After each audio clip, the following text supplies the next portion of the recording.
Sabona mazondi unjani dadewethu?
Sabona Gaba unjani ndoda madoda?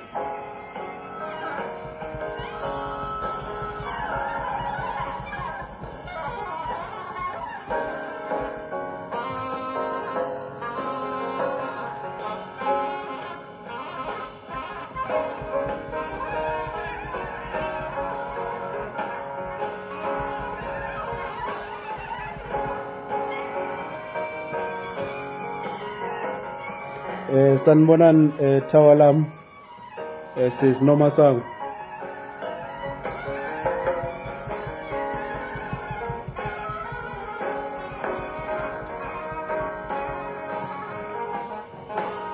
Greetings Warrior Mudise Mutlaping.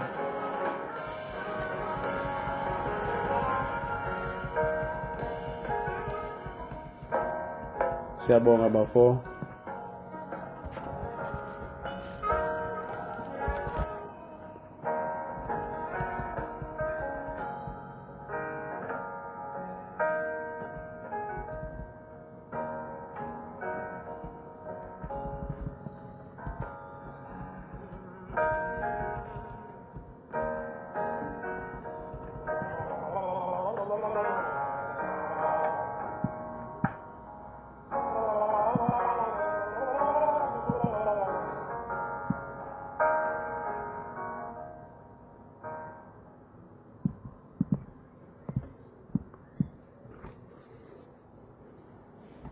Well, greetings, Black family. Welcome to another segment of the Mutapa Afrocentric Dialogue series. A special word of welcome to those of you who are joining us for the first time. And our love and respect goes to those of you who have started on this journey with us 6 years ago, right? We can say 6 years ago because we are in the month in which Mutapa turns 6, right? So we can now safely say 6 years ago.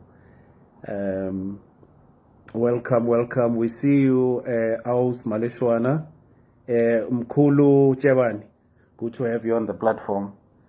The focus of our lecture today is on Ubaba Zimasile Ngqawana, Ubai Ukeche Umsut. You know, many of you know him as a jazz artist. But we will explore other aspects of his being, you know.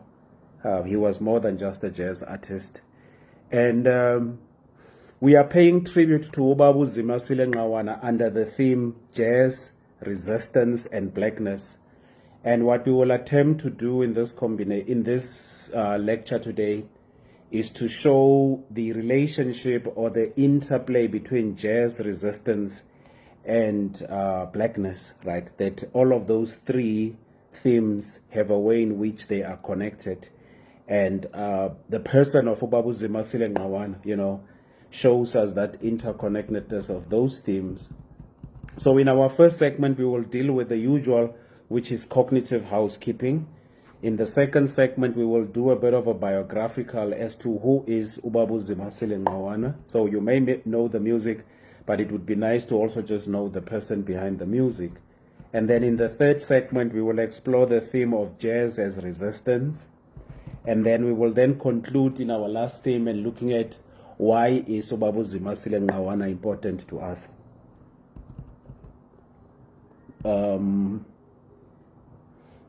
Let's start with our first theme, which is our cognitive housekeeping. There are very few black people who dedicate their lives to reminding us of our innate and unadulterated genius that precedes the advent of foreign invasion in Africa by millennia. One of the few black people who occupies this distinguished position is none other than Zimasile Ngqawana. The 10th of May this month, as many of you know, marks the 15th anniversary of the passing of Zimasile Ngqawana, right? He was a father, multi-instrument player, composer, writer, a jazz genius, but also a creator, a philosopher, a healer, whose meaning and value we are yet to comprehend and fully understand, right? Also, as a black consciousness proponent, I was intrigued by the rich and deeply political texture of his compositions. But there was another aspect to him also that captivated me, was the mysticism of his music.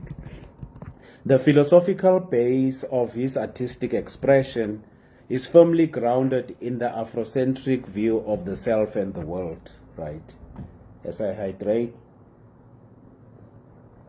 Let's now go into the biographical to try to understand the man behind the music. Who is Zimasile Ngqawana? Born on the 25th of December 1959 in a township of New Brighton, for those of you who know Gqeberha.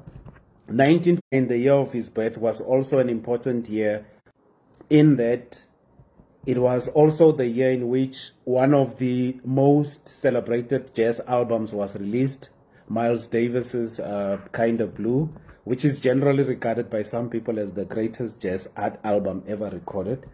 1959 also saw the release of one of the seminal albums of one of Zimasile Ngqawana's great influences, John Coltrane's Giant Steps.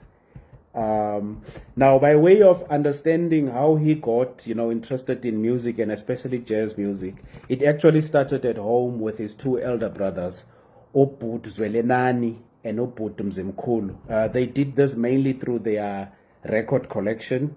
Growing up, that's what we used to call them. They used to play LPs, and they used to play these LPs, and that was his early influence as an introduction to the jazz genre or music as jazz. But as an artist, one of his big influences is Ubaba Upax Gqongqo, right? Who he describes as follows, and I quote, as a prolific composer, arranger, and pianist. His other musical influence is Ubabu John Coltrane, of whom he says, and I quote, Coltrane to us is what Jesus is to the Christians, what Moses is to the Jewish religion, and what Muhammad is to the Muslims. So Coltrane to us is our prophet, and we the disciples, close quote. His son, Ulaki Ngqawana, or Ngqawana Jr., as he sometimes referred to, a good friend of mine and brother, who also shares a birthday with his father. Both he and his dad were born on the 25th of December, says that his father's love for music often consumed him so much that he would drift away even mentally. He once shared a story about when his father was fired from work because he was whistling incessantly and during working hours. And that there's a sense in which his firing from his employment previously actually also just helped spark his journey into music. Being a natural-born teacher, he dedicated a lot of time to influencing the outlook of his son and then describing the influence of his father on him in a conversation that I had with his son, Ubutlaki. One of the things he shares is the following. He says, I had no other choice than to listen to jazz. I remember when I obtained first position in primary school, he personally bought me a Sony Walkman, and the only cassette I could listen to was John Coltrane's classic album, Blue Train. That is how I got into jazz, and I never looked back since, right? So this is the son talking, right? Close quote. Then that takes us into our next segment that deals with jazz as resistance.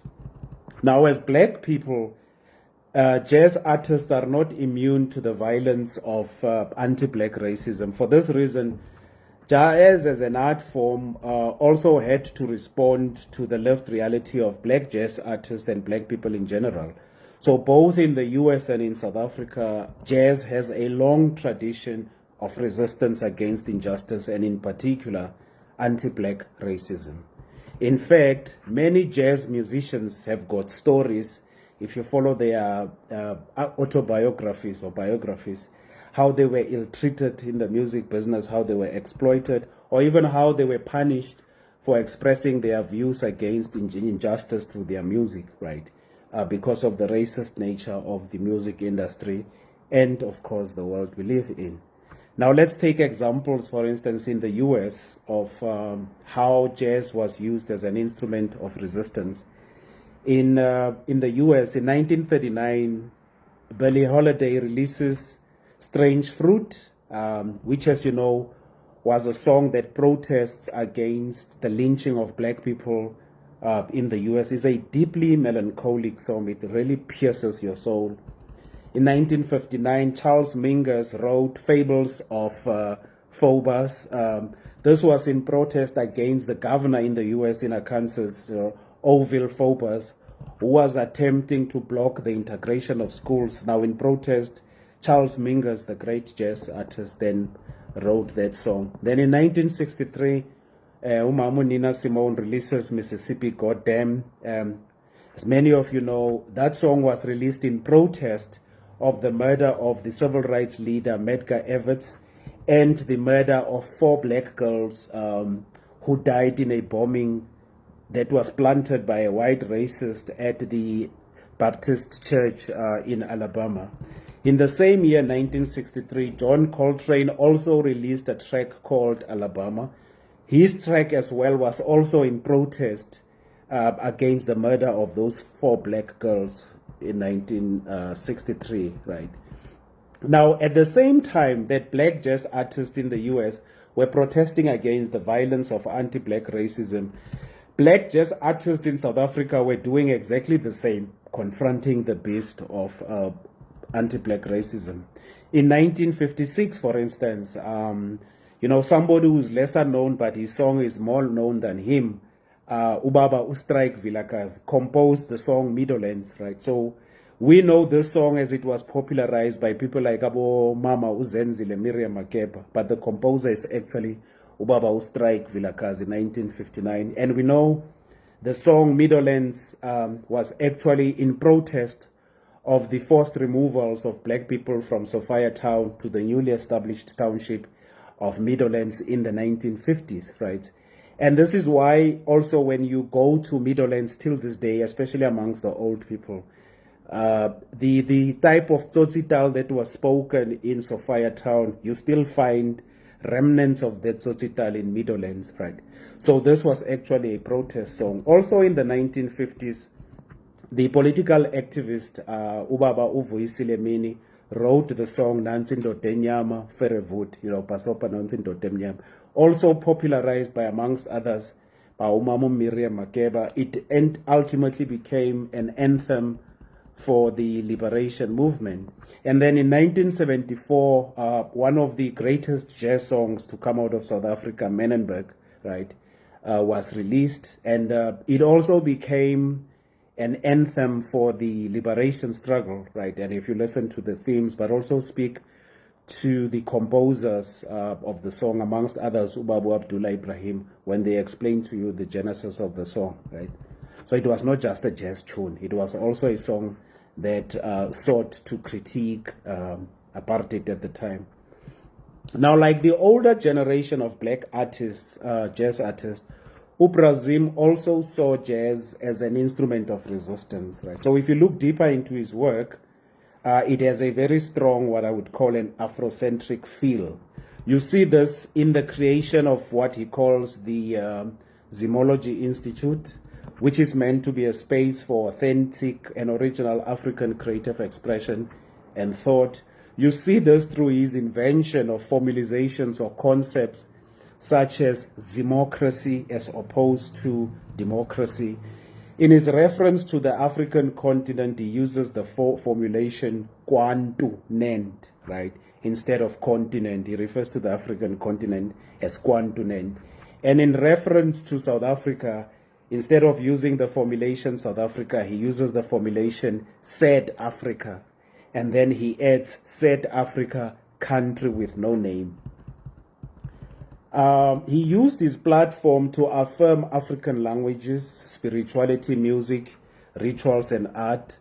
And this is seen, for instance, in the centrality. He uses a isiXhosa musical art form in his music, which is called Intlombe, right? It is almost as if he uses jazz as a medium through which to convey messages from the ancients, right? So his music is also very deeply ancestral. If you listen to him, he's invoking ancestral spirit. There's also an interview that he did in Norway, which I find gives us an interesting insight into his thinking, right, and his psychic universe. So in an interview in Norway, a journalist asks him, "Where did you study?" He replies, "From my parents, my surroundings, my environment, my pain, my joy, and all my encounters."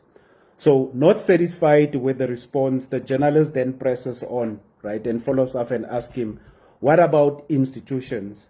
Ubabu Ngqawana responds by saying, "Institutionalized education is about money. True education is about love, and it is free," close quote, right? Now that takes us to our next and last segment that deals with why is Ubabu Zimasile Ngqawana important to us. As I hydrate. Ubabu Zimasile Ngqawana infuses us with the cognitive fearlessness, which is mental or intellectual fearlessness, to get out of the cognitive cage of Europe, which is the mental or epistemic cage of Europe, right? And look at the self and the world through the Afrocentric cognitive lens, right? There are very few black people in the world, even today, regardless of their levels of education or social status. There are very few people who have got the intellectual or cognitive courage to look at themselves and the world, right, through the standards of the African value system and not the European or the, or the Western value system. And you find that one of the psychological problems we continue to have as black people, right, is that we continue to measure ourselves and our relationships to others, but also our value through the Western value system, right? So whether we talk about what it means to be educated, what it means to be beautiful, what it means to be intelligent, what it means to be developed as a country or not developed, all of those norms, right, in the majority of cases, we use the Western or European value system to measure beauty, intelligence, development, or progress. And this is also why we have such levels of depression and mental illness, right? Because we continue to vibrate outside, right, our own spiritual and cognitive universe, and then we are tuned into the wrong frequency as black people, you know. Spiritually, mentally, cognitive, we are tuned into the wrong frequency. And this is why we have such high levels of mental illness. And by the way, mental illness is actually spiritual illness. It's not just illness of the mind. It does not emanate from the mind, right? It emanates from our spiritual makeup. That's where the source of mental illness is. So if you are spiritually decentered or spiritually castrated, right, there is no way you will not end up with things like depression, anxiety, etc., because you have been removed from your actual frequency. And this is what colonialism, racism, capitalism, imperialism does to oppressed people. It removes them, it uproots them, right? The violence of oppression, colonialism uproots people, and it creates a form of existence that is not based on your own frequency. So when you vibrate or when you tune into frequencies, you are tuning into other people's frequencies. And that's why you find us indlela esihlangahlangane ngayo nje. You know, you look at all African countries, you know, that is part of the problem. So the day we are able to recenter ourselves and stand on our own identity, on our own ancestral frequency, right, half of our problems will be solved, right? Even the way we look at our problems, it's mainly through the Western lens, you know, and our diagnosis is inherently incorrect, and that's why our solutions don't work, because a major problem is our diagnosis, right? And the tools that we use to diagnose our problems are Western, whether it's in education, whether it is in business, whether it is in politics, whether it is in economics, right? All spheres of life, we are using the wrong tools, right? And the central problem is that we are a spiritually castrated people. We have been cut off from our own umbilical cord. He didn't see the various art forms as disconnected, but rather as connected. This is why all his projects have got elements of a variety of art forms. His brother and fellow jazz musician, Obut Andile Yenan, right, describes him as follows. He says, and I quote, "He is a supreme editor who eliminates all the unconventional elements in our concepts." I liked that part, eliminates all the unconventional elements in our concepts, close quote. Ubabu Zimasile Ngqawana saw himself as connected to the ancients, right, the ones who have gone before us. Thus, his commitment to bringing their messages to us through songs, right? And some people like to say, no, he just sings folk songs, but they don't understand that he is actually connecting us to our ancients and trying to retrieve those messages that got lost in colonial translation. He sought to help us understand the continuities and the discontinuities between antiquity and modernity, right?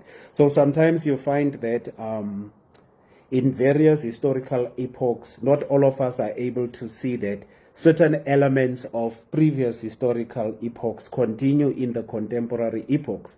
And there is also a need for the deliberateness to make sure that certain elements continue.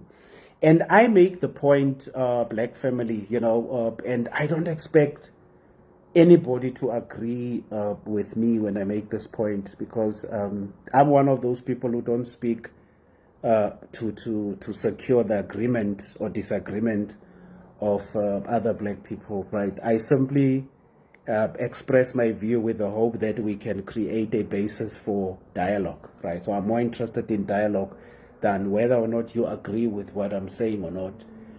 I'm one of those Black people who believes that I don't think any race group in the world or in human history would have survived slavery, colonialism, racism, etc. in the manner they have been unleashed on us, right? And still come out the way that we have come out. We have gone through slavery, you know, colonialism, racism, and there's a sense in which all of those systems continue their violence against us. But there's also a part of me that says they have not been able to completely destroy us, right? And aspects of our identity. And I see in many of the things that we do and say and practice that a lot of what they sought to kill in us continues to exist. It continues to thrive, right? And it saddens me, if my observation is correct, it saddens me that many of us do not see that whatever those who invaded Africa, oppressed us, enslaved us, tried to do, right, they have not really succeeded, right, to the extent that we sometimes think they have succeeded. They have not succeeded. And I admire our resilience as Black people. I admire our tenacity, you know, that given all that we have been against with, but when you look at us, we are still standing, we are still smiling, and we continue to give the world the best of us, right? We continue to give the world the best of us, even when we know the world continues to just take, and take from us. But we continue to make the world, give the world the best of us. Think of it this way. Can you imagine if black people sought to exact revenge, what this world would look like today, right? If black people decided, for all that was done to us, if we decided that what we actually want is revenge, can you imagine what this world would be? Would this world even exist? If you just look at the magnitude of the violence that was unleashed on us, right? And this is why I make the point that there is just something extraordinarily unique about us as melanated beings, that in spite of what we went through, I still see us rising, thriving, fighting, trying to reinvent ourselves, in space and time. I see that about us, Yes, we have the trauma of colonialism, racism, and slavery, but I still see in us a people who are not as broken as we sometimes think we are, and not completely broken, right? I see fragments of us which are not completely shattered, which we can still put together, right? That is just my vibration, right? That's my vibration. That's how I feel about us, as black people. That's how I feel about us. And it is my hope and wish that we could see that in us, our resilience and our tenacity. And that we must never be intimidated by the size of our problems. And most importantly, we must not magnify our problems, right? Make them bigger than they actually are. So it is very important that we also check our mindset when we deal with our problems, right? I'm one of those black people who arrogantly and stubbornly believes that it is possible for us as black people to change our lives in a fundamental way in one lifetime, right? Which is in my and your lifetime. It is possible, right? Because once we are able to get together and vibrate on the same frequency and have single-mindedness and singularity of purpose, we will become virtually unstoppable, And it is something very scary if you think about it, that the day we as black people are able to develop that sense of, oneness, that capacity and that single-mindedness and that singularity of purpose, it is something very scary to think about, right?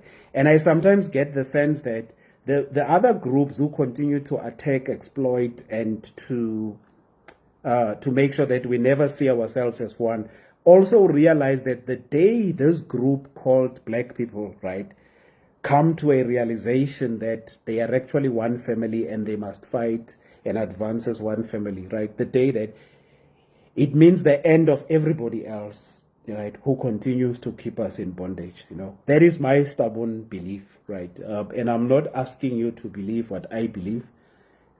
It's not something that I'm advertising for you to believe, but that is what my inner vibration is. That's what makes me wake up every day. That's what makes me do the work that I do, because I am a full believer in the innate ability of black people to reinvent themselves and to reclaim their position in the world as a sovereign, self-determining, independent people. Right? I'm 100% convinced it is possible.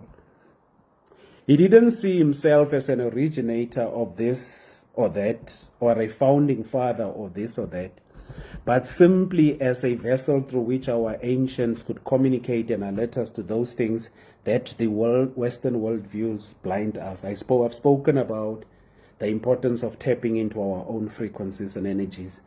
And I don't know what your own spiritual depth is, Black family, but if you really center yourself spiritually, and you really dig into your spiritual tools deep down, you look for them, actively and consciously look for them, you will reach a point where you feel yourself tapping not just into other energies, but you also feel yourself tapping into other capacities which we never knew existed, right? I don't know if you ever had that experience, if you ever heard of it, but it is something that exists in the makeup of human beings, that human beings are able to tap into other frequencies and energies, depending, of course, of how they center themselves, right? And again, the question is on whose frequency are you tuned in? Are you tuned into our own frequencies, njengabantu, or are you tuned into the frequencies of other people? I even gave it as an explanation. So somebody was asking, how is it possible for people to come from Europe or from the Arab world and for them to do what they're doing and for them to even continue doing it? I say part of it, not all of it, has to do with not understanding, right, the importance of spiritual warfare, right, issue of spiritual warfare. And it is one of the things which I think we are a bit illiterate in as Black people for colonial reasons, which is our spiritual literacy is not what it should be. And I'm not talking religion. Don't say I'm not talking religion and standing in front of foreign gods. I'm talking about our own energy, right? Naturally given energy that makes us who we are in the world. He gave centrality to the thought and the rituals of Africa's village people, who are often dismissed as backward and unsophisticated by Western standards, of course. He was a creative, he was a thinker, he was a healer, he was a diviner, he was a messenger, he was a master teacher, because who gently compelled us to grapple with the fundamental questions of ontology, which is the nature of being, phenomenology, which is the structure and the nature of consciousness, epistemology, which is the philosophy of knowledge, right, in the context of our own time. And as we mark the 15th anniversary of his transitioning, I wish to share something very profound that his son shared with me when I was just having discussions with him to try and understand what his father meant to him. So he said, so I asked him about, his father's attitude towards death. And this is the response he gave me. So he says, and I quote, his departure did not come as a surprise. He never feared death and had always embraced it as part of his journey. We often spoke at length about his readiness to depart from this planet and was ready for the next world, close quote. So this is his son explaining what his father thought of death. Even though I had never had the privilege of meeting Zimasile and Ngqawana in person, right, there is a deep connection I feel to him. I suppose many of you have the same connection, right? And he had a profound impact on my life, and I'm sure your life the same. And he is just one of those people that, so that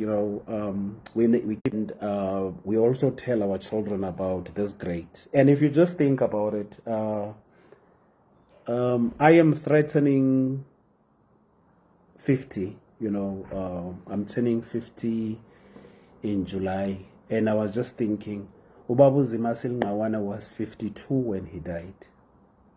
52. I just thought about it. Just 52. When he died. It's one of those things again, losing him at 52, right? Losing him at 52. Kamaku Mvulane, Kamaku Msotho, Kamaku Bai, Kamaku Keche. That brings us to the end of today's offering, Black family. Thank you so much for tuning in from every place from which you are tuning in.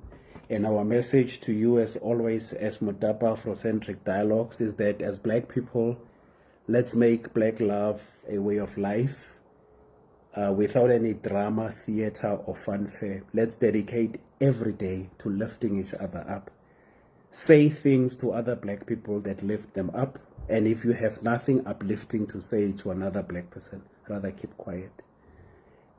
Stop sabotaging each other as Black people in the workplace, in the church, in political parties, in business, in academia, right?